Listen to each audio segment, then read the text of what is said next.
আসসালামু আলাইকুম ওয়া রাহমাতুল্লাহি তাআলা ওয়া বারাকাতুহু। আজকে বিশেষ একটি গুরুত্বপূর্ণ বিষয় নিয়ে আপনাদের সম্মুখে উপস্থিত। যেহেতু আমরা দৈনন্দিন জীবনে ৫ ওয়াক্ত নামাজ আদায় করে থাকি। অনেকের প্রশ্ন থাকে যে আমরা তাহাজ্জুদ নামাজ কেমন ভাবে আদায় করব? যেহেতু তাহাজ্জুদ নামাজ কত রেকাত, কেমন ভাবে আদায় করব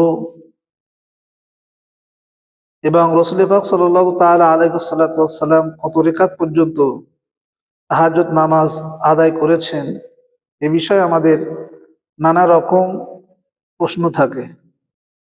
দেখুন, তাহাজ্জুদ নামাজটি হলো রাতের নামাজ। ঘুম থেকে উঠে যে নামাজটা আদায় করতে হয় সেটা তাহাজ্জুদ নামাজ বলে। আবার অনেকের প্রশ্ন থাকে যে তাহাজ্জুদ নামাজে কোন সূরা দিয়ে আমি পাঠ করব। আপনি কোরআন থেকে যে কোনো সূরা পাঠ করতে পারেন সূরা ফাতিহার পরে। এর পাশাপাশি আপনি কমপক্ষে 2 রেকাত, বেশি বেশি 8 রেকাত পর্যন্ত আপনি তাহাজ্জুদ নামাজ আদায় করতে পারেন। আমাদের অনেক প্রশ্ন থাকে, সেই জন্যে এই ভিডিওটা প্র্যাকটিক্যালি ভাবে দেখানো হবে যে কেমন ভাবে তাহাজ্জুদ নামাজ আদায় করতে হয়, তার কেমন নিয়ত। ইনশাআল্লাহ এই ভিডিওটা যদি আমরা সম্পূর্ণভাবে দেখার চেষ্টা করি বা দেখি, তাহলে আমরা সকলেই তাহাজ্জুদ নামাজ কেমন ভাবে আদায় করতে হবে জানতে পারবো। আরেকটি বিষয়, যে তাহাজ্জুদ নামাজ এমনভাবে আদায় করতে হবে, আপনি যত লং কেরাত পড়বেন, যত বেশি বেশি করে বড় বড় কেরাত দিয়ে পড়বেন ততই ভালো। কারণ যে আপনার 8 রেকাত পড়তে হবে, 6 রেকাত পড়তে হবে বা 4 রেকাত পড়তে হবে এমন বিষয় না। যদি আপনি 2 রেকাত পাঠ করেন, এমনভাবে আদায় করবেন যে নামাজটা যেন অনেক লং হয়, কেরাতগুলি যেন অনেক বড় হয়। যদি আপনি বড় কেরাত না জানেন, সেই ক্ষেত্রে আপনি ছোট ছোট সূরা দিয়ে আদায় করলে ইনশাল্লাহ হয়ে যাবে। যাই হোক, আজকের কেমন ভাবে তাহাজ্জুদ নামাজ আদায় করতে হবে সে বিষয় নিয়ে আলোচনা করেছি এবং প্র্যাকটিক্যালি ভাবে কেমন ভাবে আদায় করতে হবে দেখানো হচ্ছে। আপনারা সকলেই ভিডিওটা দেখবেন এবং বেশি বেশি করে শেয়ার দেবেন। নাওয়াইতু ওয়া নুসাল্লিয়া লিল্লাহি তাআলা রাকাআতাই সালাতি তাহাজ্জুদ সুন্নতি রাসূলিল্লাহি তাআলা মুতাওয়াজ্জিহান ইলা জিহাতিল কাবাতিশ শরীফাতি। আল্লাহু আকবার। سبحانك اللهم وبحمدك وتبارك اسمك وتعالى جدك ولا إله غيرك. أعوذ بالله من الشيطان الرجيم. بسم الله الرحمن الرحيم. الحمد لله رب العالمين الرحمن الرحيم مالك يوم الدين. إياك نعبد وإياك نستعين.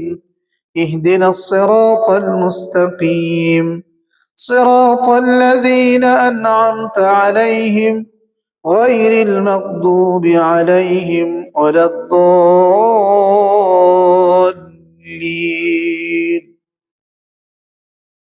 بسم الله الرحمن الرحيم. لقد جاءكم رسول من أنفسكم عزيز عليه ما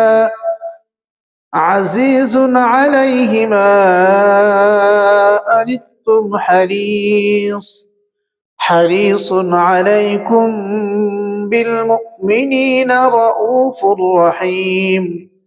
فإن تولوا فقل حسبي الله لا إله إلا هو عليه توكلت وهو رب العرش العظيم.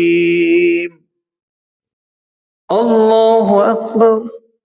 سبحان ربي العظيم. سبحان ربي العظيم. سبحان ربي العظيم. سمع الله لمن حمده ربنا لك الحمد حمدا كثيرا طيبا مباركا فيه. الله أكبر. سبحان ربي الأعلى. سبحان ربي الأعلى. سبحان ربي الأعلى. الله أكبر. اللهم اغفر لي وارحمني وأفني واهدني وارزقني. الله أكبر. سبحان ربي الأعلى. سبحان ربي الأعلى. سبحان ربي الأعلى. الله أكبر.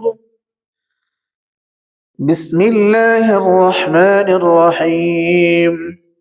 الحمد لله رب العالمين الرحمن الرحيم مالك يوم الدين إياك نعبد وإياك نستعين اهدنا الصراط المستقيم صراط الذين أنعمت عليهم غير المغضوب عليهم ولا الضالين.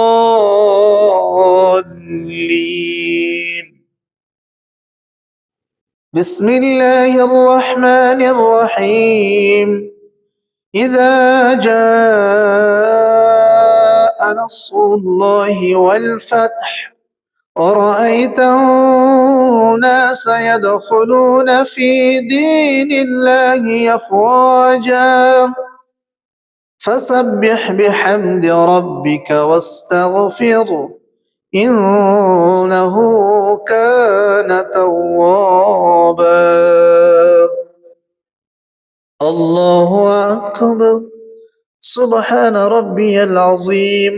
سبحان ربي العظيم. سبحان ربي العظيم.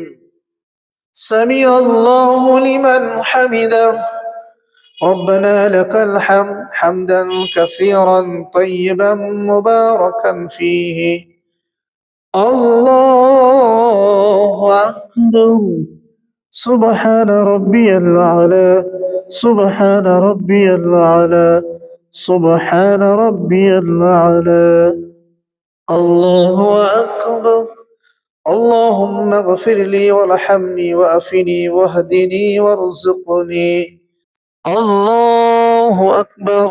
سبحان ربي الأعلى. سبحان ربي الأعلى. سبحان ربي الأعلى. الله أكبر.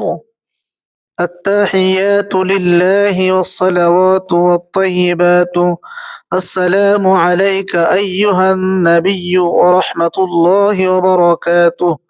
السلام علينا وعلى عباد الله الصالحين. أشهد أن لا إله إلا الله وأشهد أن محمدا عبده ورسوله. اللهم صل على محمد وعلى آل محمد كما صليت على إبراهيم وعلى آل إبراهيم إنك حميد مجيد. اللهم بارك على محمد وعلى آل محمد كما باركت على إبراهيم وعلى آل إبراهيم إنك حميد مجيد. اللهم إني ظلمت نفسي ظلما كثيرا ولا يغفر الذنوب إلا أنت فاغفر لي مغفرة من عندك وارحمني إنك أنت الغفور الرحيم. السلام عليكم ورحمة الله. السلام عليكم ورحمة الله. প্র্যাকটিক্যালি ভাবে কেমন ভাবে তাহাজ্জুদ নামাজ পড়তে হয় আমরা এখানে ভিডিওই 2 রাকাত দেখিয়েছি। আপনি পারলে বেশি বেশি 8 রাকাত পড়তে পারেন এবং এই নামাজে যত নফল আমরা পড়বো ততই ভালো। আর নামাজ আমরা যখন পড়বো তখন তাসবিহ এবং তাসমিহগুলি সহিভাবে বলার চেষ্টা করব এবং এই নামাজ রাতের নামাজ নিশুদ রাতে পড়তে হয় ঘুম থেকে উঠে। অতএব আমরা যদি 8 রেখাত না পড়তে পারি 6 রেখাত, 6 রেখাত না পারি 4 রেখাত, 4 রেখাত না পারি নিম্ন সংখ্যায় 2 রেখাত পড়লে ইনশাআল্লাহ আপনার তাহাজ্জুদ নামাজ আদায় হয়ে যাবে। আমাদের অনেকের প্রশ্ন থাকে যে এই নামাজ নফল না সুন্নত। আপনি সুন্নত নিয়ত করতে পারেন, পারলে নফলও নিয়ত করতে পারেন, কোনো অসুবিধা নেই। তবে রসুল্লাহ সাল্লাল্লাহু আলাইহি ওয়াসাল্লাম দৈনন্দিন জীবনে এই নামাজ পড়েছে, তার যে কারণে আমরা যদি সুন্নত তরিকা অবলম্বন করে সুন্নত নিয়ত করি সেটাই গ্রহণযোগ্য হবে ইনশাআল্লাহ। সংক্ষিপ্ত ভিডিও এখানেই সমাপ্ত করলাম। ওয়া আখিরু দাওয়ানা আনিল হামদুলিল্লাহি রাব্বিল আলামিন।